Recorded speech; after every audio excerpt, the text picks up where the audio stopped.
Okay, hello everyone. Welcome to today's session. I'm Dave, and I and my colleague Rebecca, we are the producers. We'll be monitoring the chat, so please write whatever. If you have any questions, please put them in the chat and we will pass them on to Louisa. Okay, so Louisa, over to you. Thanks, Dave. So hello, everyone. Good afternoon. Thank you very much for coming to this session. I'm going to be telling you about our sort of response to COVID, putting together online support for IELTS test takers and teachers. I'm Louisa Dunne. I'm an exams academic support manager based at the British Council in Paris. Basically, I'm an IELTS teacher and IELTS teacher trainer. So a big welcome to you all. And could I ask you just to tell each other in the chat who you are and where you're joining us from today?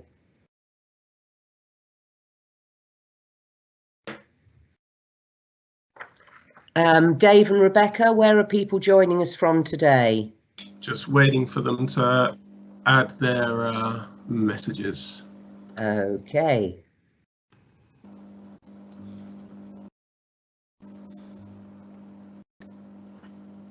We'll start off. I'm in Bilbao. Dave, where are you? I'm in Valencia, in Spain. Do we have anyone else from France there today, or just people from Spain? We've got Ian from Spain. Thanks, Ian. Well, keep introducing yourselves and telling us where you're from. And I mean, I always find it a bit weird to try and talk to people when I can't see them and they can't see me and we're miles apart and we're all on a computer. So something I saw someone do, which I think is quite useful, is to try and bring us a little bit closer together. So I'd like you to tell us what you can see out your window. So if I look out my window, I can see a couple of bushes, couple of trees and a little bit of blue sky and some clouds. It's not that sunny today in Saint-Denis, north of Paris. So could you tell us in the chat, what can you see if you look out your window?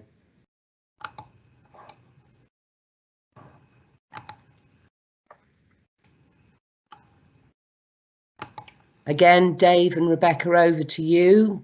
Just tell me a few things so I don't feel so alone here in France. No, we've got Sarah from Spain and Carmen, who's in Madrid. Just some people replying to the previous question there. Anna in Madrid as well. Tell us what you can see. Yeah, tell us what you can see. What's the view from where you are? Ian can see his kids playing. That's nice. That's lovely.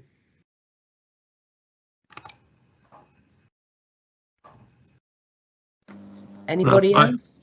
I can see the internal terrace of my apartment, which isn't very nice. I can see a tree with lots of green leaves outside the window. Okay, so keep telling each other in the chat what you can see from the window, just so we feel a little bit closer to each other. So just to give you a little bit of information about what I'm going to be doing.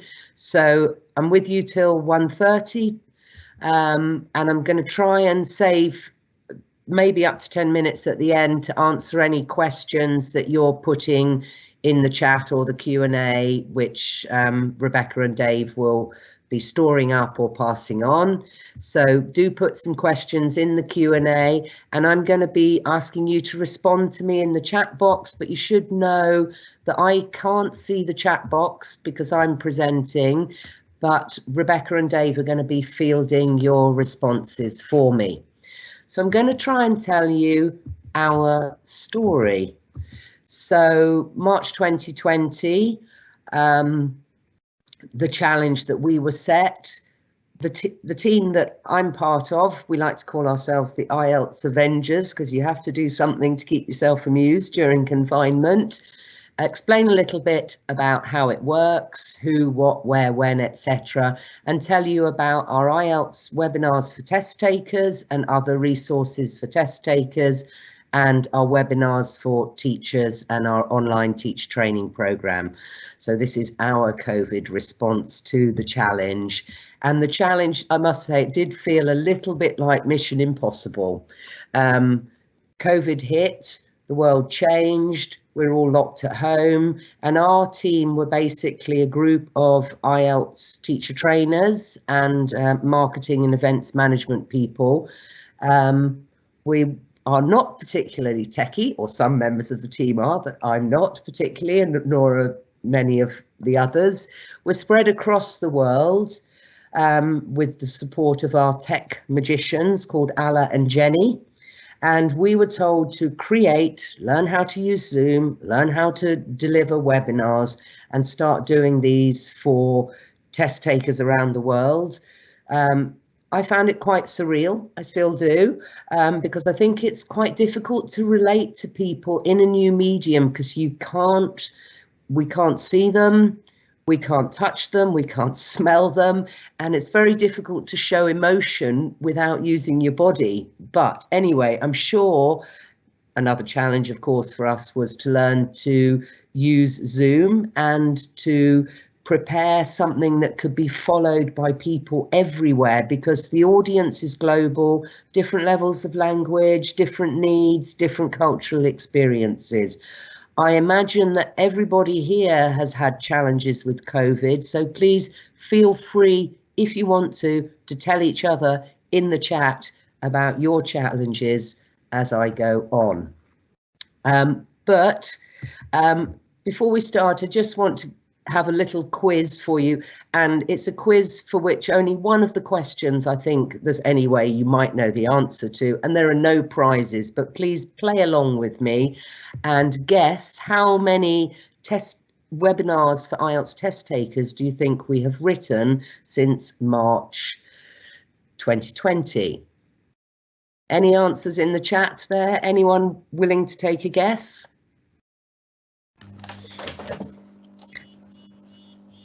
Ooh, all right, just waiting for some answers there. Don't know. I think it's a trick question, so I'm going to say 1. Thank you very much. It was 36. Oh, very good.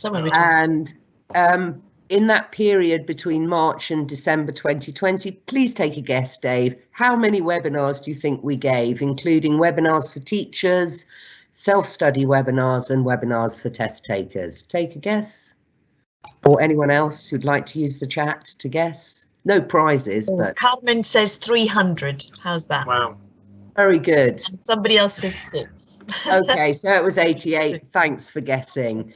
How many people do you think we've had at these webinars? Anybody like to guess? 88. 1,000 I'm going to go with. Okay, well, this one's going to surprise you. We've had over 100,000 people coming to these webinars. Next question is the one that some of you will know the answer to. How many countries are there in the world? I'm leaving that one to Rebecca. Oh, I'm waiting for somebody to say. Somebody must know. There must be a geographer here. Okay, Anonymous says 500. Well, actually, apparently it's 195. And out of those 195 countries, how many of them do you think we had represented in our webinars over that period? I'm going to go with 195. I wish, but thanks, Dave. 100. So About 100. Yeah, that was quite good. Having problems with my PowerPoint. Come on. Okay. And actually, we've had people from 130 countries. And one of the things that we do in our webinars, because it is about trying to connect with the audience. So when we kind of do shout outs. So when we have people joining the webinars, for example, from Myanmar or from Palestine or from, you know, a country, you know, Mauritius or something, we're all like, oh, and we're really, really pleased to welcome someone here from Mauritius, dreaming that one day we might be able to go there. But anyway, so a little bit about our IELTS Avengers team. So it's a group of 8 people. 6 of us are IELTS teacher trainers, 2 are marketing and events management people. We're spread across 5 countries. We're all different ages, well, or not all different genders, but all genders are represented, and different nationalities. And as I understood it, the idea here was I was trying to work out, why does our team work? And I don't think it's very easy to say why a team works. And I'd like us just to consider some of the views on this. I'm not sure I agree with any of them. I'm just putting them up there for you to think about. So Sophie Deering from the University of the People, just give you 30 seconds to read that. Think about whether you agree, whether you disagree with this.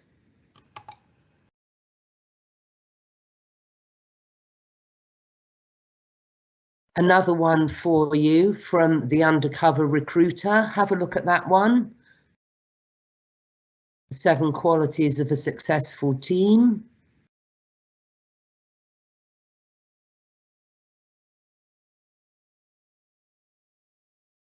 Another one from People Goal.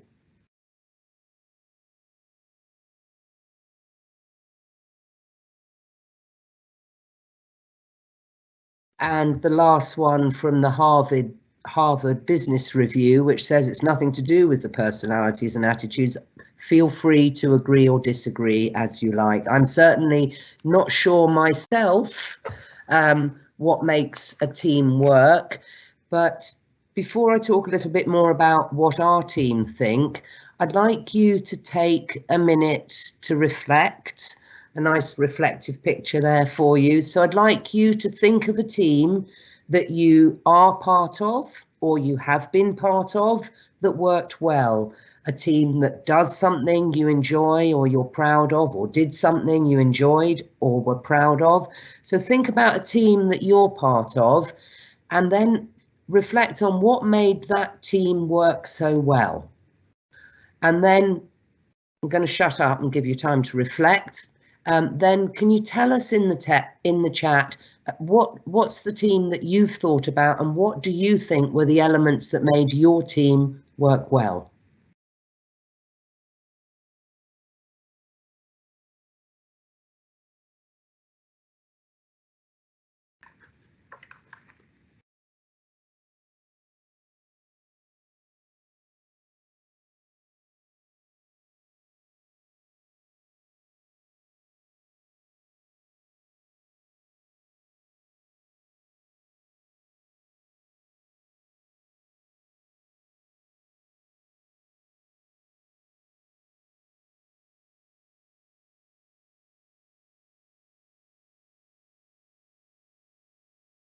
So, Rebecca, Dave, is anybody able to share with us something in the chat?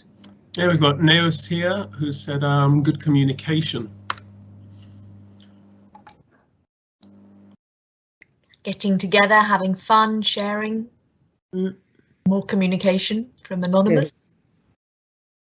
Thanks, Anonymous. A clear goal. Yes, and a shared goal, I think. I was going to put in what I was thinking was positive leadership. Yep. Anyway, it's an interesting question, and one that I'm not trying to answer here. I put the same question to our team. I said, why does this team work? Why were we able to do this? We knew nothing about what we were doing. We weren't, and this is what they said. So Yasir said, we all know our stuff and have each other's backs. Don't know what category that goes into. Someone else said it was about supporting each other, working hard and preparing well. And Aidan was about the sort of atmosphere, again, the support. We all felt the support, and as somebody mentioned, you know, get together and have some fun, having a sense of humour and having a desire to laugh. Some of the others, members of the team, it was about the cooperation and again being able to trust each other. We have a shared language. I suppose we have some shared experience, and something that you'd mentioned in the chat there, you know, about the goals. So we're all doing our best for these people that we don't actually know who are coming into our webinars. I don't know if you can see that. Oh, what's happening now? Sorry, I've lost my presentation. Okay, we're back. And Danny said it's because we're not afraid to say we don't know something. We're kind of, there's no sort of, actually there's no hierarchy in our team, but you know, so I don't know who the leader is. I'm not sure we've got a leader, so I'm not sure I agree with Dave on that, but I think in general, you know, yes, but it's hard to apply it to our own context, but it's mutual recognition and things like that. So to sum up, our IELTS Avengers team, it's non-hierarchical, non-judgmental. We work together, we collaborate, we cooperate. It's almost like it's not about individual success. It's like, great, we did a good webinar, we got some good feedback, and we all kind of feel like we're part of it. We deal with each other as peers. And our focus, because Dave also, you mentioned, or somebody mentioned, you know, having a goal. So our idea is we're going into a webinar for people who are preparing for IELTS, possibly on their own in a country, anywhere in the world. And we're focusing on, we want this webinar to have something for everyone. We want them to learn something, whether it's a word, whether it's a strategy, and, you know, just feel part of something. So just basically focusing on the people that we're delivering for is, and doing our best for them is, you know, one of the key motivators. And it's quite nice because we have people who come back, and so we get to know the names. So we're saying texting each other on WhatsApp saying, Ali G's in the house again, you know, he's going to be giving us some questions. So just to talk about the cycle that we use to make the webinars. So they're all about IELTS, and you'd be surprised how many different ways you could talk about IELTS. So we come up with topics, and then one of the team says, okay, I'll try to write that one on true, false, not given questions, and yes, no, not given questions. So someone volunteers. We create it, then we look at it together, give feedback, then we try to do a run through with the person practicing it, and after each run through we debrief and we talk about it, we suggest something, say, oh, you've missed a full stop, that sort of thing. And also after each webinar, if we can, we meet up just for 5-10 minutes just to debrief, but it's more like a sort of social event. And I must say, in lockdown, it was the only social life that I had. We also, obviously, with webinars, we don't try to sort of load recordings onto the webinars, so we use each other as the resources. If we're looking at listening or speaking, we're doing little question and answers like we're doing here. Try to build the interaction through the poll questions, the chat, and the Q&A, and we're all involved in the delivery. It's one person today, somebody else tomorrow, and the others are supporting on the poll questions or the Q&A. And then when we get tired of delivering our own material, we try to take it to the next level and start delivering each other's webinars. We also have something that we call the designated survivor, because I'm sure that everyone's had this experience of network problems when you're trying to teach an online class. So basically with the webinars, we have for every webinar somebody who's presenting and somebody who's designated to come in and take over if the presenter's internet goes down, and it does happen sometimes. So what our webinars are about, so we have the Global IELTS Test Taker webinars delivered on Zoom. So until July 2020, we were doing this 2 days a week, 2 webinars a day, so 4 webinars a week.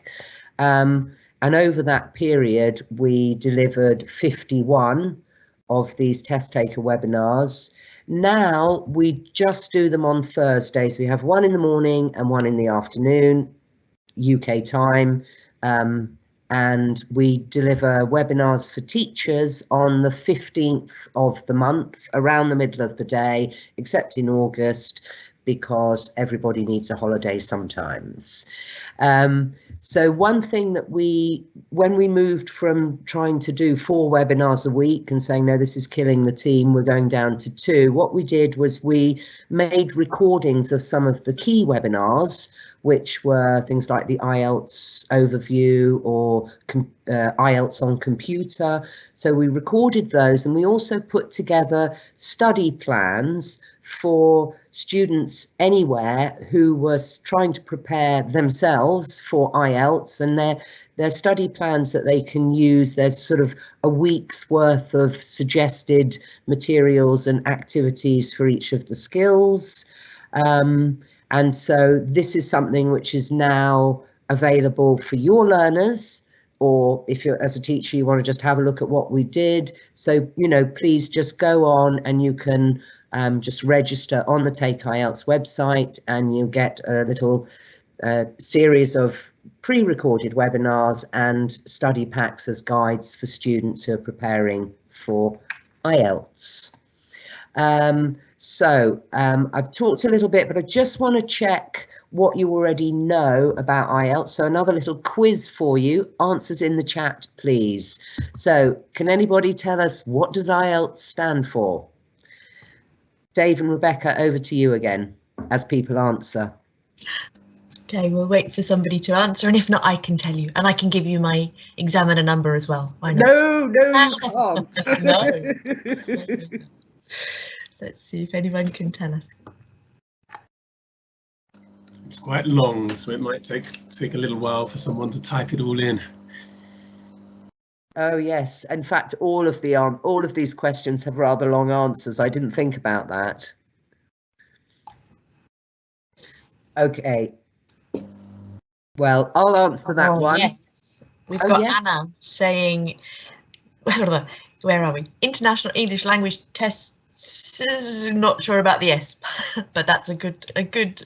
Fantastic. Yes, International English Language Testing System. Who owns it? Anybody know? Who owns IELTS? Carmen's come in and she's got the first question right. Or nearly. Anna says, hey. Okay. Ian had, nearly this first question again. Okay. Sorry about the delay with this. Ian's saying Cambridge owns it.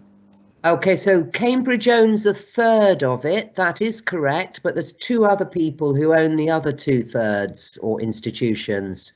One Anna of which says is the British Council. That's the second one, and the third one?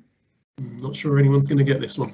Okay, so the third partner, if you like, in IELTS is IDP or IELTS Australia.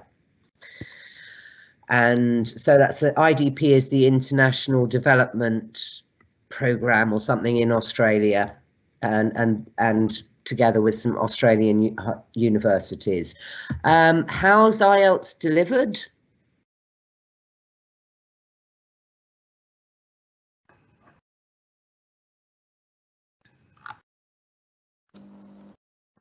I'm just waiting for some answers.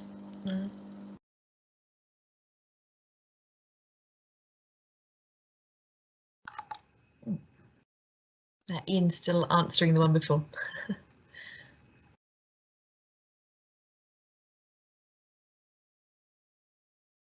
Shall I answer this one? Yeah. Okay, so it's delivered on paper, which is the main way it's delivered at the moment, but it's also delivered on computer, and usually test takers will have a choice whether they want to take the test on paper or on computer. And 2 points about this: there's absolutely no difference in the test whether it's on paper or on computer. And if you have students who are planning to take the test on computer, please make sure that they go on to the Take IELTS website and the IELTS.org website, and they have a go at the practice tests so that they're familiar with how the system works on the computer. I'm not, because of the time, I'm going to answer my own questions now. I'm sorry, because otherwise I won't get through everything. So people take IELTS for either to access higher education in English or for immigration to English speaking countries when they want to go and live and work there, sometimes for career prospects and recognition of professional qualifications. But 70% of the people who are taking it because they want to study at university in English, and that's, as teachers, that's the majority of the people that we get to see. IELTS tests all 4 skills, and there are, maybe this question you could help me with. So how many different types of IELTS tests are there, and what are they used for?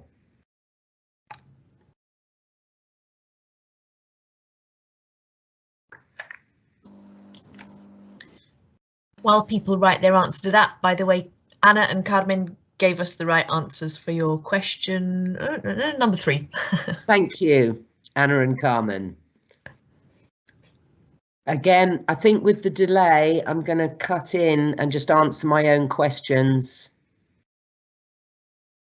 So in terms of the different, there's 2 main types of IELTS. There's the academic version and the general training version.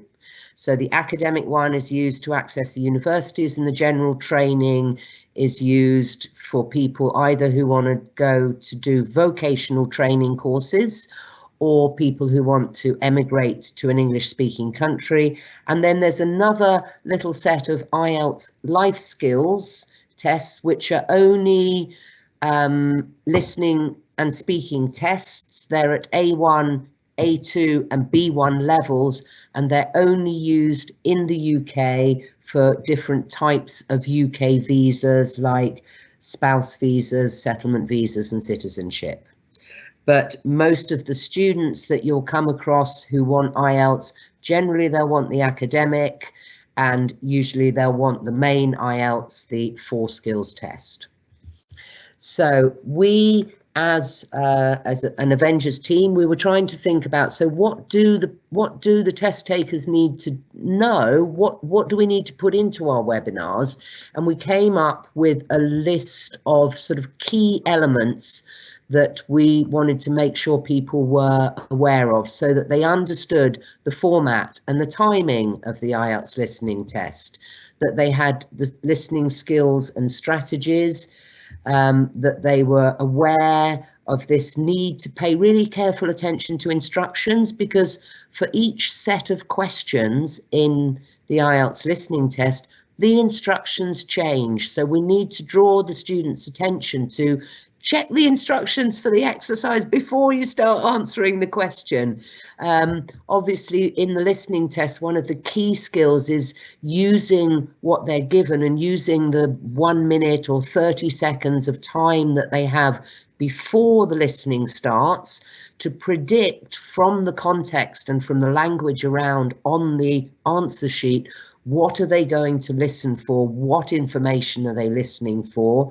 Obviously, practice of doing the different question types and familiarity with a range of native speaker accents, because IELTS is an international test, and so it's not a British test. It's not going to have British accents. It can have Canadian, Australian, American, etc. Next one was the IELTS Reading Test. Any ideas that you'd like to share in the chat about what you think your students need to know to do well in the IELTS Reading Test? Rebecca and Dave, sorry, back over to you. We're here waiting for answers. Yep. But we do have lots of correct answers for the questions you've been asking. So okay. People are hanging on your every word. oh, I very much doubt it, but thank you for anyone who's answering in the chat, and just thank you to all of you for being here. Any answers on this one?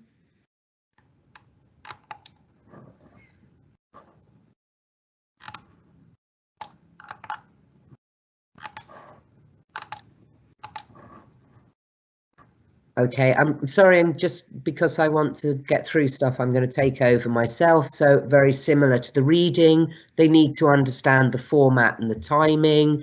They need to have those reading skills, develop those, surveying, skimming, scanning, and then slowing right down and reading closely. Again, the instructions keep changing for each set of questions, so drawing their attention to that. The students will need strategies for different question types. And I think for the IELTS reading test, one of the key things, it's about the range of vocabulary. So the IELTS reading test, in fact, is all about finding the correct bit of information.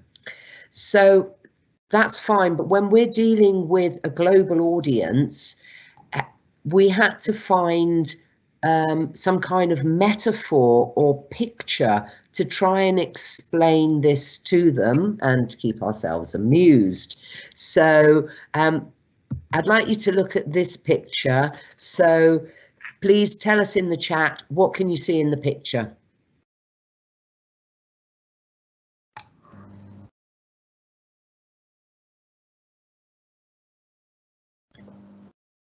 Just so you know, we had lots of nice ideas for what people were, what sort of things people were looking for in reading.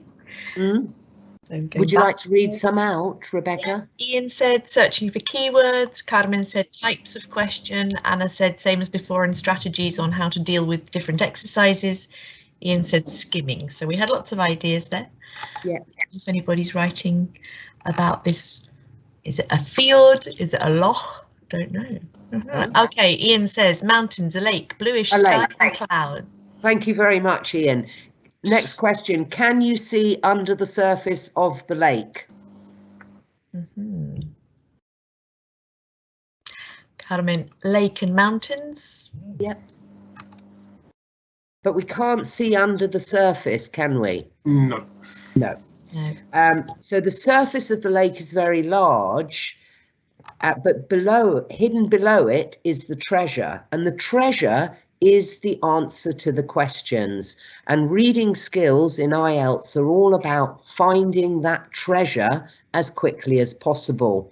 And just to show you what we mean, so what we say is the first, in the IELTS reading, they're reading the text themselves. The total number of words for the 1 hour is something close to 17 or 1800 words. So it's actually almost impossible for anybody to do well in that test if they start trying to read all those words and then answer the question, because they'll never get finished. So what we say is survey the text, just get a general idea, look at the title, any pictures, then skim read, perhaps looking at the topic, identifying topic sentences so that you can see what each paragraph is about, then read the questions, then scan the relevant part of the text for the correct answer, and then close read to find the treasure. So it's this idea of going from the surface of the lake, which is the whole text, as quickly as possible to that treasure, which you can't see, it's under the surface. You've got to find those correct answers as quickly as possible. So moving on to IELTS writing, what do you teach your students? How do you help your students with this?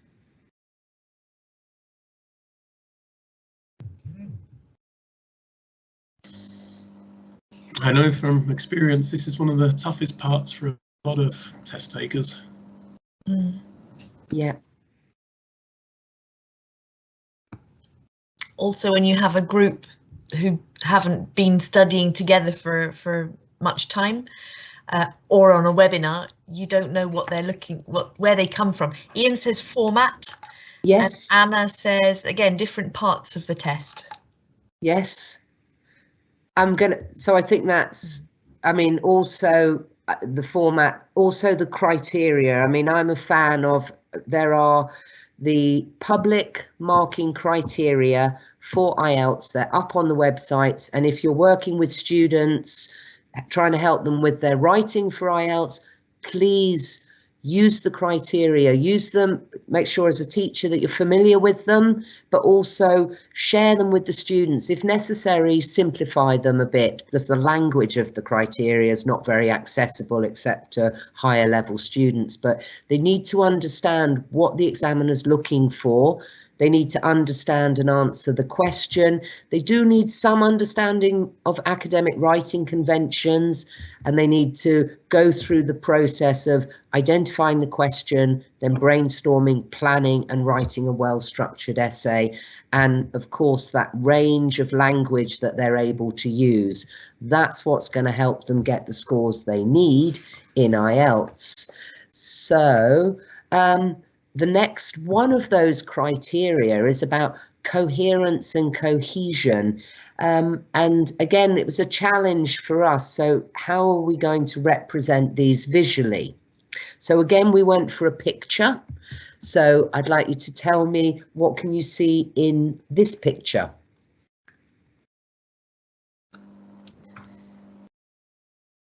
Tell us in the chat, or otherwise Rebecca or Dave, tell me what you can see in the picture. Well, we maybe we'll give you some of the answers from the previous question. Anna's written there for each of the parts. It's important to know what the objective of each written part is. Ian said spelling and grammar is important. Anna said teach them how to write as a process. Yes. That's a good point. Andrea said providing models and giving specific phrases to be used. Yep. Okay, we've got nobody yet writing there. Oh, yeah, okay. Ian said a swamp. Nope, it's not a swamp. Sorry, it's I obviously haven't got a very good picture here. I'd say a river with tributaries or something. Yes, okay, thank you. So we've got a river here, but the river isn't straight. So it might not be very easy to navigate this river. And what you might find in some places, you can get a river pilot who will guide your boat through the river, particularly if there's parts of the river which are a bit shallow. So coherence in an essay or a piece of writing is a bit like that river pilot, because the coherence of your writing is having a guideline which helps the reader follow your thought processes and your arguments. So think about coherence as the river pilot leading the reader through your essay. That's what we tell people. And the second picture is about cohesion. And here you can see, what can you see? You can see a brick wall. So why isn't this brick wall falling down? What's stopping it from falling down?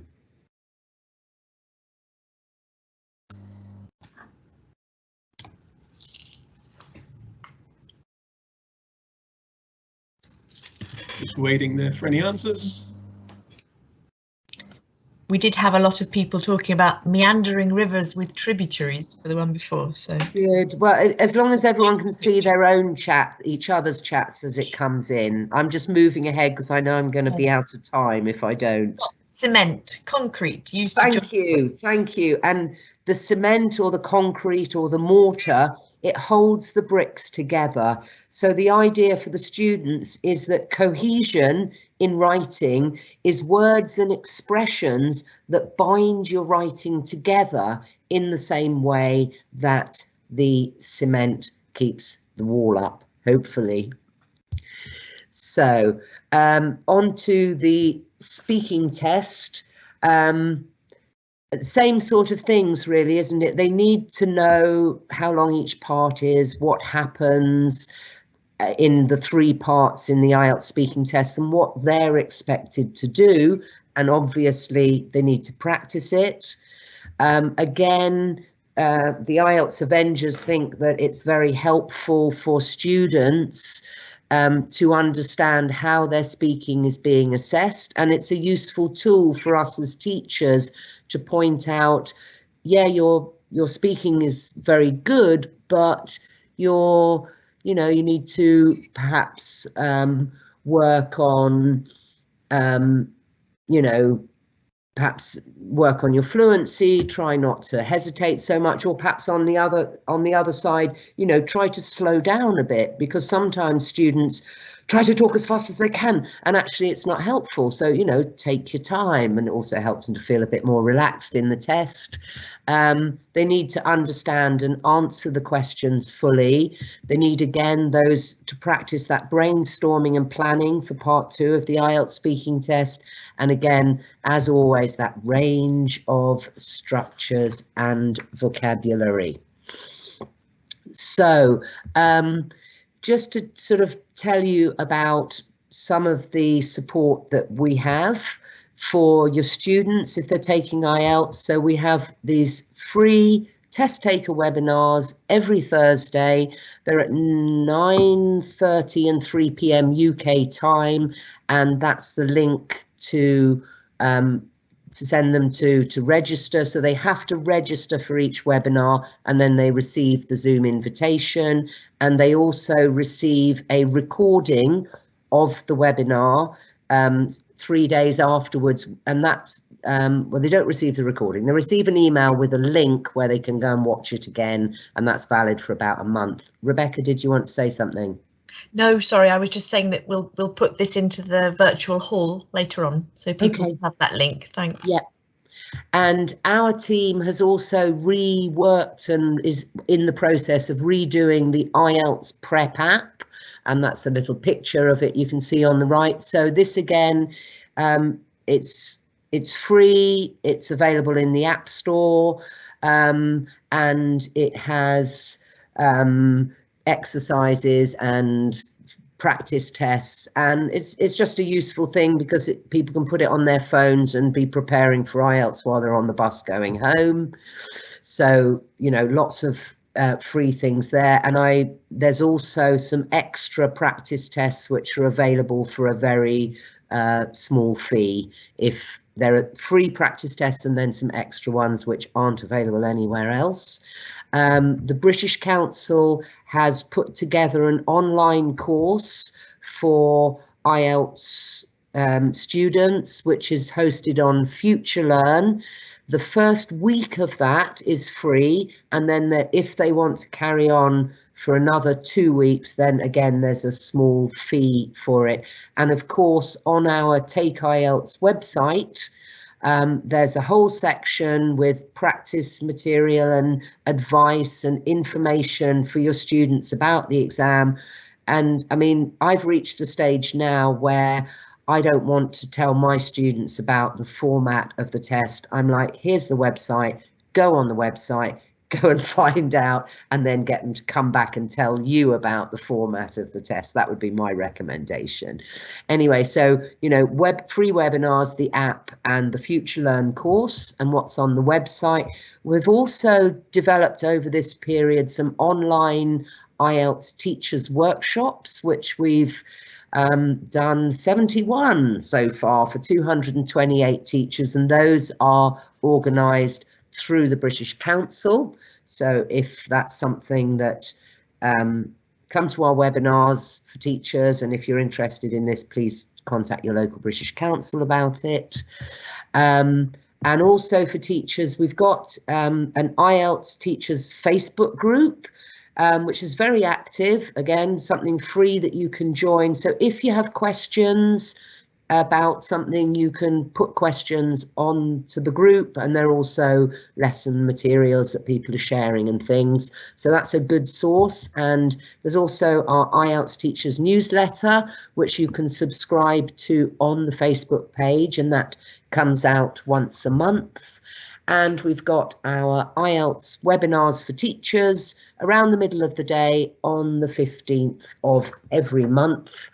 And now there's also the resources for teachers, including free lesson plans and things on the Take IELTS website. Has a separate section that's called Teach IELTS, and that's for you as teachers. So watching the timing, Dave and Rebecca, do we have any questions that anyone would like me to answer before I disappear? People have been answering your questions, but we don't have anything specific. I don't know whether anybody wants to ask Louisa anything in particular. We've had, but if you're happy, I'll put your PowerPoint up in the Padlet so that people can refer back to all of those links that you've just given us. Yes, sure. If anyone's got a question about IELTS or about the webinars or about anything, I'd be really happy to answer a question.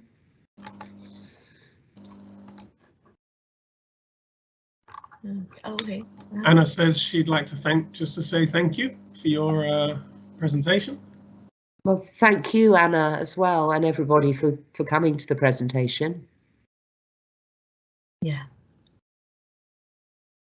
And thank you, because I found it very, very informative as well. I didn't realise there was quite so much out there. No, and a big thank you to Rebecca and Dave as well for managing all of this.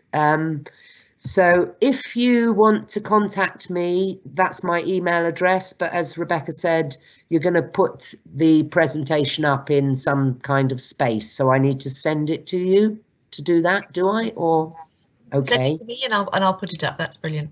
Okay. Well, thank you all very much. I wish I could have seen your faces, but it's been lovely being with you today.